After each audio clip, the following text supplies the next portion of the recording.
के देशों में राष्ट्रवाद आया था, जुलाई 1830 की क्रांति और उसके प्रभाव के बारे में, 1848 की क्रांति के बारे में और इटली देश के एकीकरण के बारे में थी। मगर इससे पहले हमें ये जानना जरूरी है कि राष्ट्रवाद का मतलब क्या होता है। तो राष्ट्रवाद एक ऐसी भावना है जो कि किसी भी देश के भौगोलिक, सांस्कृतिक या सामाजिक परिवेश में रहने वाले लोगों में एकता पैदा करती है। यूरोप की क्रांति को उभरने में भी 1789 की फ्रांसीसी क्रांति ने बहुत मदद करी थी। यहाँ तक कि नेपोलियन ने भी बड़ा महत्वपूर्ण योगदान दिया। उसने जर्मनी और इटली के राज्यों को भौगोलिक नाम की परिधि से बाहर करके उसे राजनीतिक रूप प्रदान किया था, जिससे जर्मनी और इटली में एकीकरण की भावना जरूर जागी थी, मगर लोग उसके अत्याचारों से दुखी थे, जिस वजह से वो उसके खिलाफ कदम उठाना चाहते थे। इसी वजह से देश जैसे ब्रिटेन, रूस सबने मिलकर शांति स्थापित करने की कोशिश करी थी। साथ ही साथ मेटरनिटी व्यवस्था कोशिश कर रहे थे कि पुरातन व्यवस्था की स्थापना हो पाए। इसी के बाद वियना और फ्रांस में मेटरनिटी की शुरुआत हुई, मगर जल्दी ही वो भी राष्ट्रीयता से बदल दी गई। फ्रांस में थोड़े समय के लिए लुई 18 को भी राजा बनाया था, मगर उन्होंने फ्रांस की नई दशा को समझा था और कोई भी पुराने नियमों को लगाने का कोई प्रयास नहीं किया। अब हम पढ़ेंगे एक बहुत ही जरूरी क्रांति के बारे में, जिसने यूरोप में राष्ट्रवाद लाने में बहुत जरूरी योगदान दिया, जो कि थी जुलाई 1830 की क्रांति। चार्ल्स 10 एक प्रतिक्रियावादी शासक था, जो कि फ्रांस में राष्ट्रीयता को दबाना चाहता था, जिस वजह से उसने कई तरह की दिक्कतें उत्पन्न करी, जैसे कि पॉलिग्नेक को प्रधानमंत्री बनाकर उसने शक्तिशाली अभिजात्य की स्थापना करना चाहता था।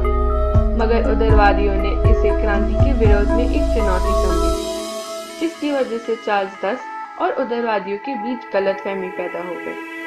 इसके जवाब में चार्ल्स 10 ने 25 जुलाई 1830 में 4 उदारवादियों को धरा दबाने की कोशिश की। इसके बाद क्या उनके बीच घमासान लड़ाई शुरू हो गई। इसी की वजह से चार्ल्स 10 ने फिर अपनी गद्दी त्याग दी और तब से इस लड़ाई को जुलाई 1830 की क्रांति कहा जाता है। इस क्रांति का प्रभाव अलग अलग तरीकों से सामने आया। इससे हमें ये पता चला था कि देश में राजस्ववादियों का प्रभाव कम हो रहा था। इसके बाद वियना में कांग्रेस को हटाया था। फ्रांसीसी क्रांति के सिद्धांतों को फिर से परखा और लगाया गया था। इस नई लहर से देश में संवैधानिक और राष्ट्रवाद का भी विकास हुआ। हंगरी और पोलैंड में भी आंदोलन शुरू हो गए। इन सारी चुनौतियों से ये पता चला था कि अब यूरोप के देश किसी भी तरह की परेशानी में नहीं जुटना चाहते थे और अपना और अपने देश का पूरा विकास चाहते थे। चलिए दोस्तों, अब हम अपने अगले विषय के बारे में पढ़ेंगे कि कैसे 1848 में भी क्रांति शुरू हो गई। उस समय लुई फिलिप वहाँ का राजा था। वो एक उदारवादी शासक जरूर था, मगर बहुत ही महत्वाकांक्षी था। वो किसी भी तरह की सामाजिक और आर्थिक सुधारों के एकदम खिलाफ था। याद करके उसे किसी भी तरह की कोई सफलता ही प्राप्त नहीं हो रही थी और उसके लोग तो बेरोजगारी और भूखमरी से बड़े परेशान थे। इन सबसे परेशान होकर लोगों ने जगह जगह अब विरोध लगाने शुरू करे। इस वजह से लुई फिलिप को भी गद्दी से उतरवा दिया। इस क्रांति ने कई देश प्रभावित करे थे, जैसे कि फ्रांस, स्पेन और पोलैंड। साथ ही साथ इटली के देश में भी एकीकरण की भावना शुरू हो रही है। वैसे तो इटली के देश में काफी अलगाव की भावना थी, मगर इसके बावजूद भी इटली में राष्ट्रवाद का विकास हो रहा था। नेपोलियन ने भी जरूरी योगदान दिए थे, जैसे कि अपनी यातायात व्यवस्था को सही करना और सारे देश को एक समान रखना जैसी नीतियों से काफी प्रभाव हुआ।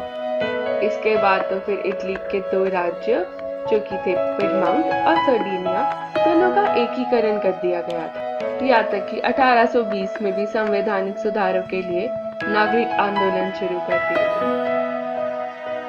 तो बच्चों, इस सब से हमें ये पता चला कि कैसे सारी अलग अलग घटनाओं, प्रगति और योगदान के बाद ही यूरोप में क्रांति आई, जिसने देश में एकता और सामाजिक विकास किया था। इस पाठ को और अच्छे से समझने के लिए आप अपने घर जाकर अपनी इस किताब का पहला पाठ पढ़िएगा।